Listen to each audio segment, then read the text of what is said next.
जय। आओ ये सभी भक्तगण एवं राम भक्त को मैं कोटि कोटि नमन करता हूँ एवं आशा करता हूँ कि सभी लोग यहाँ पर राम भक्ति में जो आए हैं उनका भगवान राम की कृपा अवश्य प्राप्त होगी। भगवान राम की कृपा और उनका राम नाम ही सबसे बड़ा सर्वोपरि है। जो नाम लेते हमेशा हैं और भगवान को हमेशा ध्यान स्वार्थ छोड़कर निस्वार्थ भाव से जो भगवान का भजन करते हैं उन पर भगवान राम प्रभावित होते हैं और उससे आपकी सारों मनोकामना सिद्ध और पूर्ण हो जाती है। आज हम लोग आप लोग को बताने जा रहे हैं और हम लोग इस पर चर्चा करते हैं कि ब्राह्मण किसे करते हैं, ब्राह्मण का गुण क्या है, वर्ण क्या है। जो गीता के साथ साथ हर एक वेद पुराण में वर्णों के आधार पर बांट दिया गया है और उस तरह से समाज में ऊंच नीच की भावना बना हुआ रहता है। लेकिन ऊंच नीच की भावना है नहीं, वेद में भी नहीं है, नहीं तो रामायण में लिखा हुआ है, नहीं तो गीता में लिखा हुआ है। उपमा सभी को दी गई है, चाहे किसी भी वर्ग को हो, किसी भी जाति के हो, किसी भी समाज का हो, किसी भी पेशा का हो, किसी भी व्यवसाय का हो, सभी को उपमा और सभी को जोग बताया गया है। भगवान कृष्ण ने भी गीता में बताए हैं और साथ साथ हर एक जगह वही है। ऐसी बात नहीं है कि तुलसीदास के द्वारा जो रामायण लिखी गई है उसमें कहीं कहीं कुछ ऐसा श्लोक है जिस पर लोग विवाद उत्पन्न करते हैं, लेकिन समझने का चीज है। जब गहराई से समझिएगा उसको तब वो चीज आपको अनुभव होगा। अब ऐसे तो ऊपर ऊपर सिर्फ सोचने से कुछ होता नहीं और सिर्फ एक अक्षर पढ़ लिए उससे कुछ होता नहीं है। जब गहराई से हम लोग उसमें पहुंचेंगे तो अपने आप समझ में आ जाएगा कि हमारे तुलसीदास कितना महान थे, इन्होंने क्या रचना की हम लोग के लिए, इनका क्या अनुभव था राम के प्रति, कि राम नाम का क्या गुण था कि ना राम नाम लेते लेते इन्होंने इतना बड़ा पुस्तक लिख दी और नाम अमर कर गए। राम में इतना गुण है, चाहे कोई भी हो, कोई भी हो, कोई भी किसी वर्ग का पुरुष हो, किसी वर्ग का महिला हो, कोई जाति समाज का हो, अगर राम नाम की महिमा को जानते हैं, राम का नाम लेते हैं तो उनका बेड़ा पार है। हम चर्चा करते हैं आज कि ब्राह्मण के गुण क्या है। ब्राह्मण का गुण है, गीता में लिखा हुआ है कि समोदमस्तव शौचम शांतिराडवरमेव च ज्ञानम विज्ञानम स्थितम ब्रह्म कर्म सब भाजनम। ब्राह्मण का गुण है बताया गया है कि जिनका मन वश में हो, जो हमेशा अपने मन इंद्रियां को वश में रखते हो, जिनका वाणी मधुर हो, सुंदर हो, मीठा हो और धर्म का पालन हमेशा करते रहते हैं, चाहे कितनों भी कष्ट हो, आपके आने जाने में कितनों भी कष्ट हो, अगर उसको सही पूर्वक निष्ठा पूर्वक का पालन करते हैं, भगवान राम को समर्पित करते हैं तो आप ब्राह्मण हो सकते हैं। यही चीज गीता में बताया गया है। उसी तरह से ब्राह्मण का ये सब गुण होना चाहिए कि शुद्ध रहना, दूसरों को क्षमा करना, हमेशा शुद्ध रहना, खाने पीने में भी हमेशा शुद्ध रहें, हर तरह से शुद्ध रहें, अपवित्र न रहें। अगर अपवित्र हो भी गए तो नहा पीट करके शुद्ध हो जाएं। अच्छा, निकटतम भावना रखना, हर एक दूसरे के प्रति निकटतम भावना रखना, पॉजिटिव में निगेटिव में नहीं, हमेशा एक दूसरे के प्रति सच सोचना। अगर जो व्यक्ति गलत सोचेगा तो कितनों बड़ा धर्मात्मा ही क्यों न हो, वो उसको फल भगवान राम का, ईश्वर का नहीं मिल पाएगा। इसीलिए तो इसमें लिखा गया है रामायण में हर जगह और उसी के अनुसार वो कहा गया है। लेकिन लोग गलत समझ लेते हैं, गलत पकड़ लेते हैं और कहते हैं कि हमको उस तरह से अवहेलना किया गया, फलना जात को अवहेलना किया गया, ये किया गया, वो किया गया। ऐसी कुछ बात नहीं है। ये सब हमेशा ब्राह्मण को ईश्वर के प्रति श्रद्धा रखना और उस श्रद्धा को दूसरे को भी बताना, समझाना, ज्ञान पूर्ण होना, ज्ञानी होना, सभी वेद को जानना, उसी को ब्राह्मण कहते हैं। जो कुछ जान ही नहीं सकता है, जो कुछ पढ़ ही नहीं सकता है, किसी को कुछ बता ही नहीं सकता है, तो ब्राह्मण कैसे हो सकते हैं? उसी तरह से क्षत्रिय को बताया गया कि क्षत्रिय किसे कहते हैं। 4 वर्णों में एक क्षत्रिय आता है। यह हमेशा मुखमंडल पर प्रकाश होना चाहिए, उसे क्षत्रिय कहते हैं। हमेशा मुखमंडल पर हम लोग भी राम भक्ति करते हैं तो हमेशा प्रयास करें और हमेशा मुखमंडल पर एकदम हंस मुक्ता रखें और भगवान का नाम लेते रहें। कभी भी नरुट न हो, चेहरा को कभी भी मुरझाने न दें, हमेशा खुश रखें। हम के लिए कितनों भी आपके साथ किसी भी प्रकार का घटना घट जाते हैं, हर समय जागिए। प्रजा का संचालन, क्षत्रिय के बारे में कह रहे थे, क्षत्रिय का गुण, तो प्रजा का संचालन करने आना चाहिए। जो प्रजा का संचालन नहीं करेगा, जिसका राजा के तरह बुद्धि नहीं होगा, तो क्षत्रिय कैसे हो सकता है? हमेशा एक दूसरे को ध्यान रखना, और जिनमें सभी गुण है उनको क्या कहना। उसी प्रकार युद्ध में कभी पीठ न दिखाना। रामायण में भी भगवान कहीं है, वो जो युद्ध में पीठ दिखाता है वो हमारा प्रिय कभी नहीं हो सकता है, हम उसको कभी नहीं साथ देंगे। युद्ध भूमि है, रणभूमि है। उसी तरह से अर्जुन को भी कृष्ण भगवान समझाए कि पीठ नहीं दिखाओ। लोग हंसेंगे, चाहे कितनों भी भाई बंधु हो। अधिकार खोकर बैठ रहना यह महादुष्कर्म है। अन्याय से अपने भाई बंधु को भी दंड देना धर्म है। अपने अधिकार को खोओगे और पीठ दिखा के भागोगे तो तुम पर लोग हंसेंगे, फिर तुम किस तरह जिंदगी जियोगे? और सा जिंदगी जीना अच्छा नहीं है, उससे अच्छा मर जाना अच्छा है। वही कृष्ण भगवान अर्जुन को भी समझाए, और वही चीज राम भी समझाते थे। युद्ध में रावण के जब मारने गए थे तो वहां भी सारा सेना को समझाते थे कि पीठ कभी मत दिखाना हमको। अगर पीठ दिखाओगे तो हमारा प्रिय नहीं रहोगे। अगर युद्ध में शहीद हो जाओगे तो हम तुमको वह सुख धाम देंगे, वैकुंठ धाम देंगे। तब तुमको पीठ दिखाने में भलाई है या युद्ध करने में या मरने में? मरोगे तो भी तरोगे और युद्ध में जीतोगे तो भी विजय रहोगे, लेकिन पीठ दिखाओगे तो तुम जीने लायक नहीं रहोगे। इसीलिए पीठ कभी नहीं दिखाना चाहिए। दान करने में आगे रहें। क्षत्रिय उसे कहते हैं जो कि दान करने में हमेशा आगे रहते हैं। दान से घटता नहीं है, जो दे चला वो ले चला, कहा भी गया है। कोई भी व्यक्ति अगर दान करते हैं, भगवान को समर्पित करते हैं, अच्छे कार्य के लिए दान करते हैं, गरीबों के लिए दान करते हैं, तो उससे भगवान प्रभावित होते हैं। आप 10 रुपया दान कीजिएगा तो आपके पास 10 भगवान भेजेंगे। आपको फुर्सत नहीं मिलेगा, पैसा रखने का जगह नहीं मिलेगा। दान करके देखिए। उसी तरह से शासन करने का भाव होना चाहिए। क्षत्रिय उसे कहते हैं जिसे शासन करने का भाव होना चाहिए।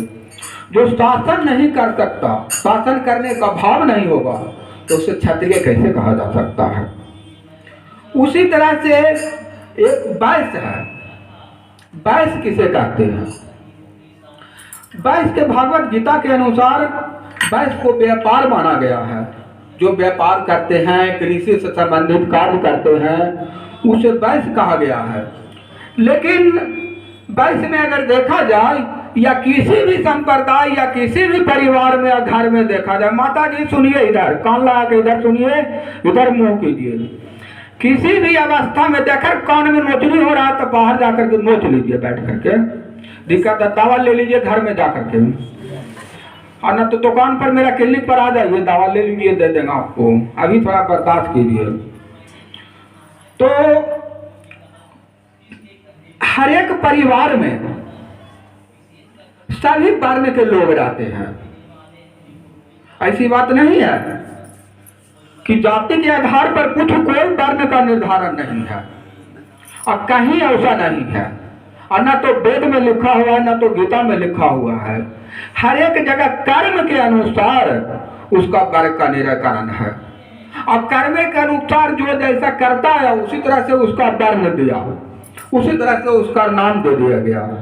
तो एक परिवार में 4 वर्ण भी हो सकते हैं। जैसे किसी घर में 3 भाई है, चाहे 4 भाई हैं, तो एक भाई का पेशा कृषि से है, खेती करते हैं। दूसरा भाई नौकरी करते हैं, नौकरी करते हैं कहीं पर आकर के, ऐसा हर एक घर में पाया जाता है। तीसरा भाई डॉक्टर का पेशा है, उनको डॉक्टरी करते हैं। चौथा भाई क्या है, जो उनका कहीं पर साफ सफाई काम को ऐसा मिला हुआ है जो कि साफ सफाई का काम करने का काम करते हैं, कोई दूसरे को मदद करने का काम करते हैं।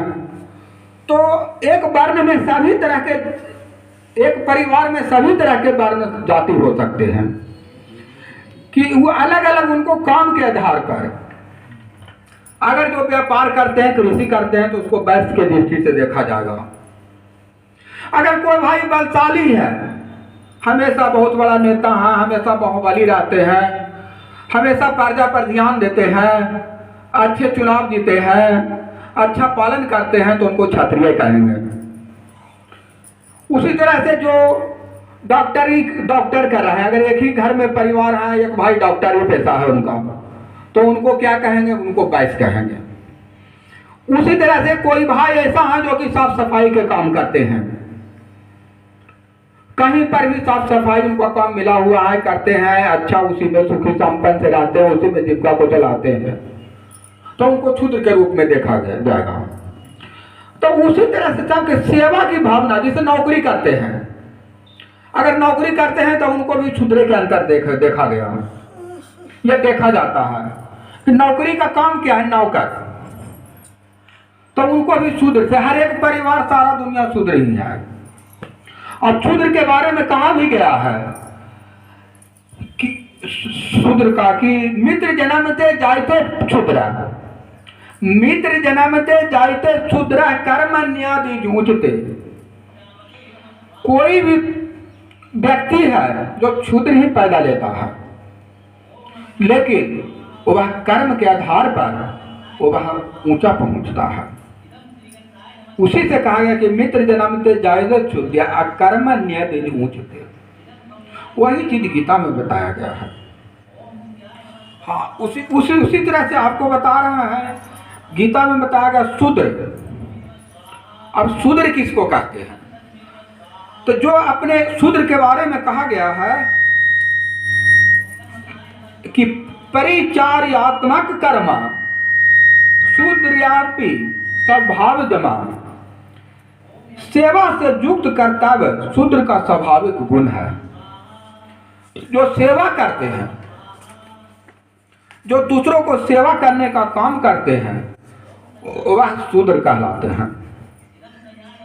भागवत गीता के ऐसा श्लोक में बात का वर्णन मिलता है कि शूद्र वर्ण होकर जो कोई व्यक्ति एक ब्राह्मण से उच्च कर्म करता है, कोई व्यक्ति शूद्र है और ब्राह्मण शूद्र है, वैश्य है, क्षत्रिय है, चाहे जो भी हो, अगर ब्राह्मण से ऊपर चलकर, जैसे ब्राह्मण का अभी हमने बता दिया ऊपर में कि ब्राह्मण का किस तरह से स्वभाव होना चाहिए, किस तरह से विचार होना चाहिए, क्या उनका कर्म होना चाहिए, अगर गीता में बताया गया है वही अनुसार अगर कोई भी वर्ण का हो, शूद्र क्यों ना हो, अगर ब्राह्मण से ऊपर उठ करके वह कार्य करते हैं, उच्च कर्म करते हैं, तो उसका स्थान ब्राह्मण से ऊपर है।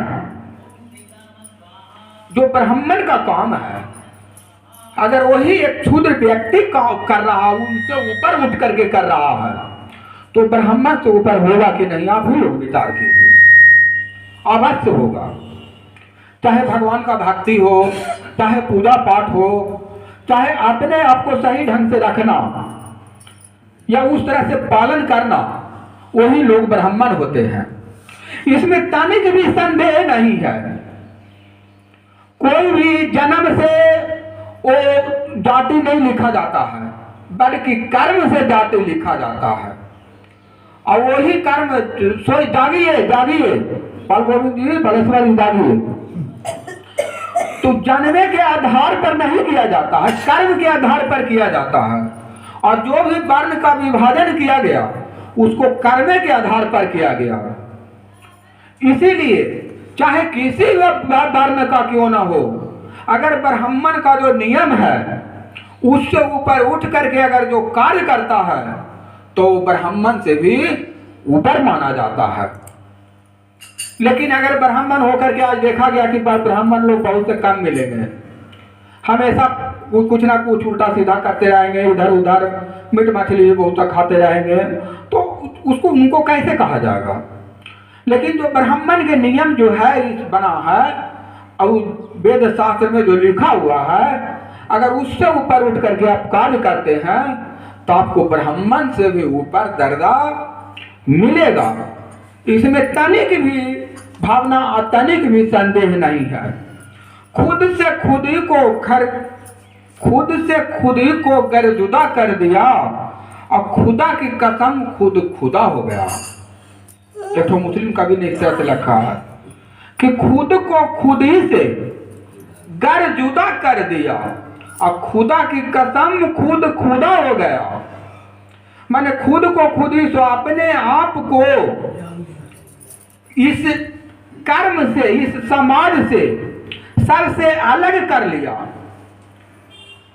जो अलग भावना उसमें पैदा हो गया अपने आप को, आप में भी राम भक्त है, आप में भी ऐसा हो सकता है। तो वही खुदा की कसम खुद खुदा हो गया। जो उस तरह की भावना जिसमें आ गई तो खुद खुदा बन जाएगा, खुद भगवान बन जाएगा, खुद परमेश्वर बन जाएगा। ऐसा देखा गया है, ऐसा हर एक जगह है। इसलिए हम लोग के भी ऐसा भावना रखना चाहिए कि खुद से अपने कर्म को नहीं समझना चाहिए कि हम सबसे बड़ा कर्मदाता हैं। भगवान को समर्पित करना चाहिए कि हम जो भी कर्म कर रहे हैं, जो भी काम कर रहे हैं, भगवान को जो भी भक्ति कर रहे हैं, वो सब ईश्वर का देन है। ये नहीं कि मेरा ये सब है, सब राम की कृपा से होता है। जैसे हमारे साधु महात्मा लोग कहते रहते हैं कि बिनु सत्संग विवेक न होई और राम कृपा बिना सुलभ न सोई, सत्संगति मुद मंगल मूला सोई सिद्धि सब साधन भूला।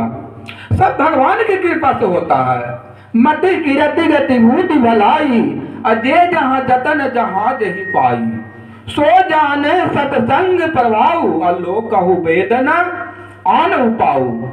कहीं भी वेद पुराण में उपाय नहीं है, बस भगवान राम के शरण में रहिए और उन्हीं को कृपा प्राप्त करिए, उन्हीं से आपका सारा सुख शांति मिल सकता है। और जो अच्छा कर्म करते हैं, चाहे किसी भी वर्ग का हो, किसी की समाज का हो, जो जैसा रहते हैं, जो जैसा ज्ञान है, जो जैसा कर्म करते हैं, उन्हीं के रूप उनको भगवान के कृपा के अनुसार उन्हीं का रूप उन्हें समझिए। अगर कोई ब्राह्मण का ज्ञान नहीं है, कुछ नहीं है, वो कुछ करते नहीं है पूजा पाठ भी, तो उनको कैसे आप मान सकते हैं। लेकिन अगर कोई भी पुरुष किसी भी वर्ग का हो, किसी भी समाज का हो, अगर वो भक्ति भावना रखते हैं और उनमें अच्छे विचार है, अच्छे भावना है, अच्छे कर्तव्य है, तो उनको उसी रूप में समझिए। बोलिए श्यावर रामचंद्र भगवान की जय।